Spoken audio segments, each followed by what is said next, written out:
항공모함은 수십 대의 함재기를 탑재하며 그들의 운용이 목적인 군함을 의미합니다. 항모를 제대로 운용하기 위해선 함에 탑재할 고성능의 함재기는 물론 자신을 호위할 여러 척의 수송함들이 존재해야 하는 등 많은 준비가 필요합니다. 현대전에서 항모는 그 진가를 발휘하는가의 여부에 따라 미국의 항모 전단처럼 초강대국의 위험을 상징할 수도, 혹은 태국의 차크리 나루에베처럼 유지비만 탐내는 애물단지가 될 수도 있습니다. 특히 항모의 핵심이자 그 가치를 결정하는 것은 바로 탑재되는 함재기입니다. 미 항모 전단이 세계 최강인 이유도 함재기인 F-35C가 모든 함재기, 아니 현존하는 모든 전투기를 통틀어도 F-21을 제외하면 견줄 자가 없기 때문입니다. 또한 내로라 하는 강대국들에게 항모 한 척쯤은 필수 요소라고 해도 과언이 아닙니다. 당장 주변국인 중국과 일본, 러시아도 항모를 여러 척 보유하고 있는데요. 중국은 이미 6만 5천 톤에서 7만 톤에 이르는 중형 항모 랴오닝급과 산둥함을 보유하고 있으며, 러시아도 경제 사정이 좋지 않음에도 6만 7천 톤의 쿠즈네초프급 한 척을 운용하고 있습니다. 심지어 일본조차 평화헌법이라는 족쇄를 교묘하게 빠져나가 헬기 항모로 제작했던 2만 7천 톤의 이즈모급 두 척을 현재 항모로 개조하고 있습니다. 이쯤 되면 동북아 해군에게 항모 정도는 기본 패시브인지라 이에 발맞춰 한국 해군도 2030년대에 한국형 항모 LPX-2를 건조하여 운용할 계획입니다. LPX-2의 스펙은 만재 기준 4만 톤대의 중형 항모이며 함재기로 F-35B 16대를 탑재할 예정입니다. 하지만 중국과 일본 등의 주변국에게 해군에서 확실히 열세이며 항모 전력 또한 마찬가지이기 때문에 한국 해군도 큰 고민이 아닐 수가 없는데요. 특히 세계 4위의 해군을 보유한 전통적인 해군 강국이며 수십 년 동안 독도를 넘보는 일본과의 대립은 한국 해군에게 여간 스트레스가 아닐 수 없습니다. 만약 일본에서 아베보다 훨씬 강경하고 막장인 총리가 등장한다면 독도 인근에서 한일 양국이 무력 충돌을 겪을 가능성도 전혀 배제할 수 없는데요. 그런데 놀랍게도 이런 격차를 크게 좁힐 수 있는 방안이 딱 한 가지 존재합니다. 그래서 오늘은 완공이 임박한 울릉공항에 일본이 개거품 무는 이유에 대해 알아보겠습니다.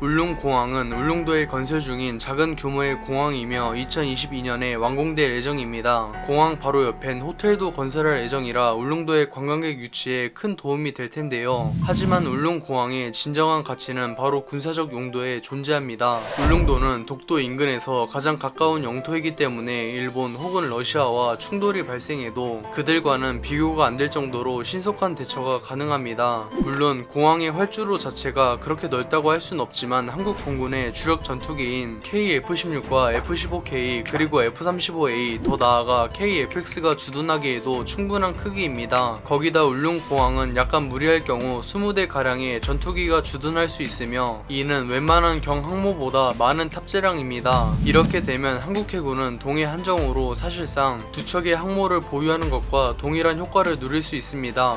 무엇보다 독도와 관련해서 군사적 충돌이 발생할 경우 LPX-2에 탑재된 F-35B가 울릉공항에 주둔하는 공군 전력과 연계하여 합동작전을 펼칠 수 있습니다. 이렇듯 울릉공항은 군사적으로 매우 중요한 가치를 지닌 요충지이기 때문에 적의 공격을 대비해 만반의 준비를 갖출 것으로 예상됩니다. 당장 울릉공항을 호위할 6회 공군의 전력만 살펴봐도 지상은 천궁 대공미사일과 패트리어트3를 배치해 적 미사일의 요격을 담당하며 해병대 병력 또한 일부 주둔시켜 혹시나 모를 적 지상 병력의 상륙을 완벽하게 저지할 것입니다. 해상에선 연안함대의 인천급과 대구급 대잠 호위함이 울릉공항에 호위를 담당하며 상황이 위급할 시엔 해군 최강의 창이자 정예부대인 제7기동전단이 지원을 할 수 있을 것입니다. 무엇보다 항모와 비교해 울릉공항이 가진 장점이자 불침항모라 불리는 이유가 있습니다. 항모는 제대로 호위 전력이 갖추어진 정상적인 경우 뚫는 것이 매우 어렵지만 단 한 발이라도 미사일에 피격되는 순간 격침될 가능성이 상당히 높습니다. 반면 울릉공항은 적의 공격에 피격될 경우 활주로가 파손되어 일시적으로 운영이 불가능하지만 울릉공항 자체가 소멸하는 것은 아니며 이를 복구하는데도 생각보다 오래 걸리지 않습니다. 이쯤 되면 괜히 불침항모라 불리는 게 아닌데요. 비록 한국이 일본과 비교해 해군 전력에서 열세인 것은 부정할 수 없으나 한국은 일본의 생각보다 훨씬 영리하며 이 전력 차이를 극복하기 위해 최선을 다하고 있습니다. 어서 울릉공항이 완공되어 동해와 독도를 수호하는 든든한 불침항모가 되어주길 바랍니다. 시청해주셔서 감사합니다. 즐거운 저녁 보내세요.